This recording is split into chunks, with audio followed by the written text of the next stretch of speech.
एक और बहुत बड़ी डेवलपमेंट हुई नाज़रीन पाकिस्तान में, मुझे आपके साथ शेयर करनी बहुत जरूरी और बड़ी डेवलपमेंट है। और मैं पूरी कौम को मुबारकबाद पेश करता हूं कि मई में जो एक लड़ाई हुई थी ना इंडिया और पाकिस्तान की, जिसमें इंडिया की तैयारी कर गए थे, मियां नवाज शरीफ को अब वो बात पता चल गई है।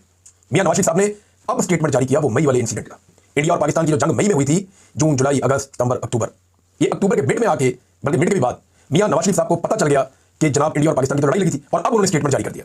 मियां साहब का स्टेटमेंट है, पाकिस्तान हमारी रेडलाइन है, पाकिस्तान की तरफ किसी को मैली आंख से देखने नहीं देंगे। क्या बात है मियां साहब की। मियां साहब आप सिर्फ 6 महीने लेट है, 5 महीने, लेकिन आपने स्टेटमेंट कमाल दिया। लेकिन अब आपको मालूम हुआ कि लड़ाई हो रही है, यानी आपको बताया नहीं किसी ने मियां साहब कि लड़ाई तो गुजर गई है, तो लड़ाई के बाद जो मौका याद है वो अपने मुंह पे मारना चाहिए।